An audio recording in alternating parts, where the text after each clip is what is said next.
The birds are back. Hello guys and welcome back to another cold episode. On today's episode we are taking a look at the new event for off meta, hooray, and not for some reason, finally, Konami has allowed the birds to actually be playable in one of these events. Flunder! Yay! Look, it has been so long since I have been able to play Flunder in one of these events. I'm going to take every opportunity I can to play Flunder. And the thing is, this is a weird event where, you know, only 0.1% usage rate cards are able to be played. So I'm going to take it where I can.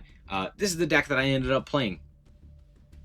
We ended up changing Threatening Roar later, but for the most part, I was a fan of this deck. I'm always just a big fan of Flunder anytime I can play it. I think it's a very silly deck, but I also think that it's a very fun deck to play. Obviously, a lot of people don't like playing against it, and I don't care. It's fun for me, not for thee. If you don't know how Flunder works, it's a very simple strategy. You normal summon a guy, and then that guy gets another guy to normal summon, and then that guy gets another guy to normal summon, and you normal summon a whole bunch of guys, similar in nature to special summoning a whole bunch, except for instead of special summoning, you're normal summoning. It's very silly. However, they're also all winged beasts, and they search additional winged beasts. Notably, you can search cards like Mega Ryza, which can shuffle cards away, just put them onto the top of the deck, or bounce them back to hand, or something of that nature. It's very strong. And we also have, of course, other such powerful cards, like Unexplored Winds, to tribute opponents' cards, and what have you. It's pretty solid. Let me go over the card by card here.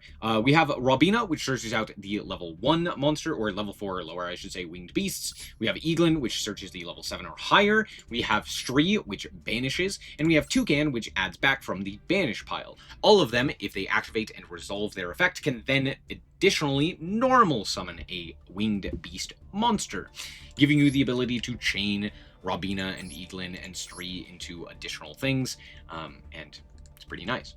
On top of that, we are also playing Samorph Bird of Protection, or Bird of Perfection, which is just another guy. If you normal summon a guy, you get to special summon, or normal summon this guy as well. So that's pretty much it. We're also, of course, playing 2 different targets for our Eaglin, that being the Mega Ryza, which I previously mentioned, and Empen. Empen has the ability to, on Tribute Summon, add a Flunder spell trap. Notably, not a once per turn. You can search multiple traps with this guy, which is pretty solid.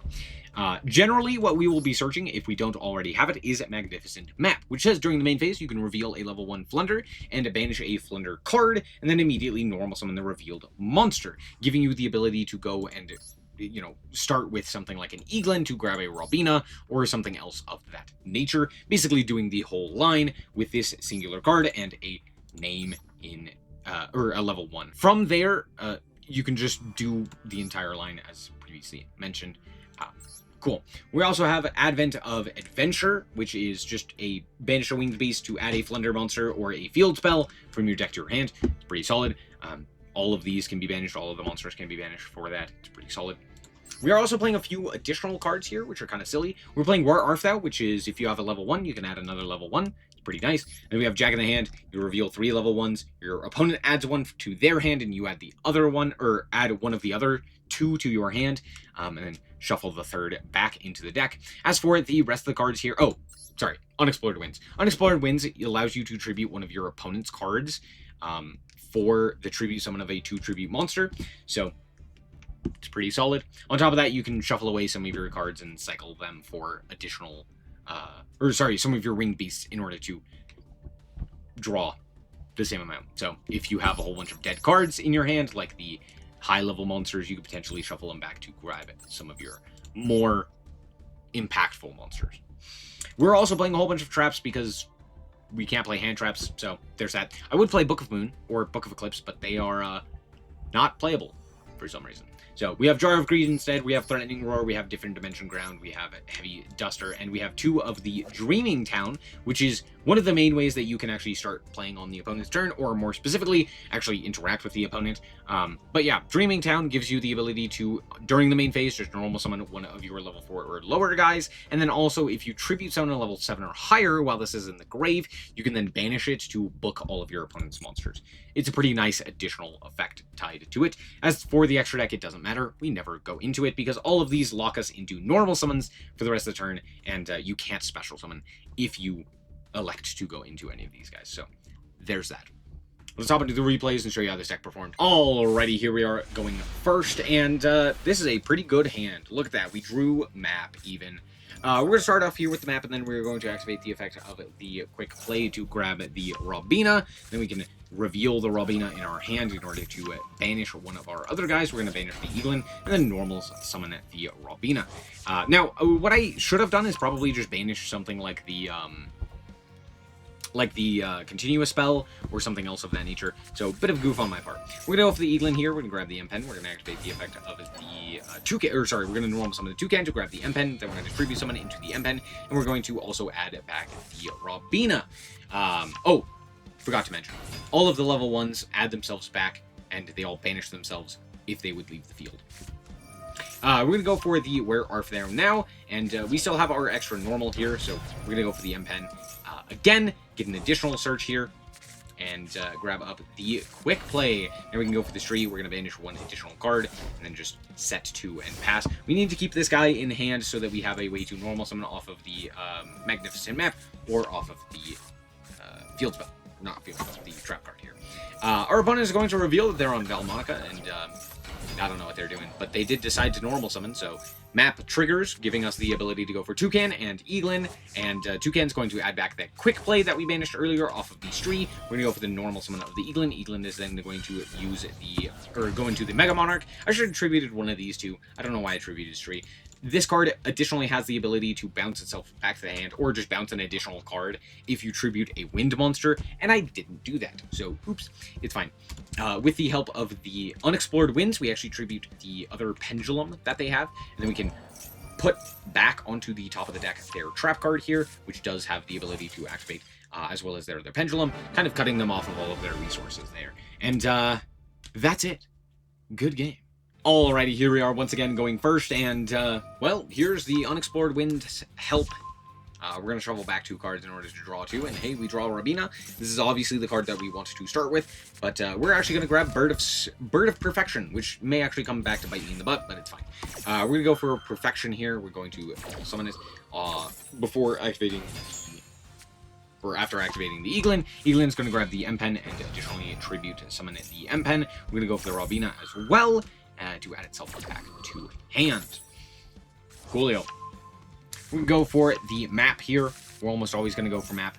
Now we're going to go for the Where Art Thou to grab the Toucan, and then we can banish the card that we want to grab off of the Toucan. We go for the quick play here. We're going to go and grab it back off of the Toucan, and then tribute summon into the M-Pen. M-Pen is going to add it to our hand, as well as Eaglin is going to add itself back. We're going to add the trap card here. We're going to set 2 and pass the turn. And we have pretty much everything that we could ask for. We have the tributing of the opponent's cards. We have the ability to book them as well. Go for the Mega Ryza because of Eaglin, so we're pretty good here.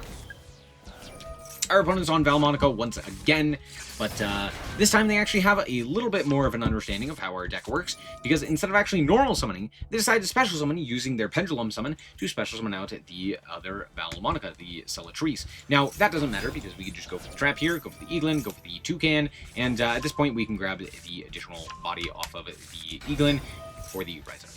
We're going to grab Stree as well, and then tribute one of their cards, and a wind this time. Again, tributing the Pendulum, and we're going to shuffle back some cards.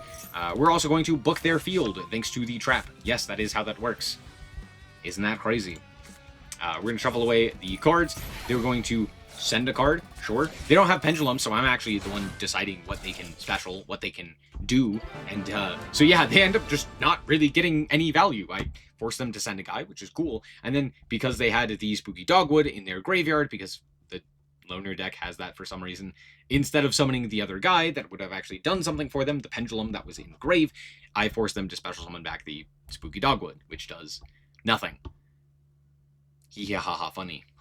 Alrighty, once again, we are going first, and, hey, is that different dimension ground? It is, yes. Yes, it is. Yeah, sometimes you just floodgate your opponent. That's all this game was. We're going to do pretty much the same thing. We did start with the Stree this time as opposed to an Eaglin, but that's fine. We'll just search the Eaglin instead. Go for the Eaglin. Eaglin effect is going to grab the M-Pen. We're going to tribute summon into the M-Pen. We're going to activate the effect of the M-Pen. We're going to activate the effect of the M-Pen. We're going to add the M-Pen back to our hand. Eaglin back to our hand. Grab the Field Spell. Activate the Field Spell. We're going to then reveal the Stree, which we haven't used as of yet. Banish the Toucan. We're going to go for the Stree banishing in order to grab the Toucan as well. Go for the Toucan here. Now, what I don't know. I don't know if there was like a better option here. I think I basically accomplished what I could have. So there's that. If my opponent does elect a normal summon, we do have the ability to kind of punish that because we do have Eaglin and stuff in hand. So not the worst. They're going to go for the Abyss Actor here. They're going to attempt to special summon here. And realizing that this card could potentially go to the extra deck face up, I instead elect to say no. That's going to get banished. And my opponent concedes there.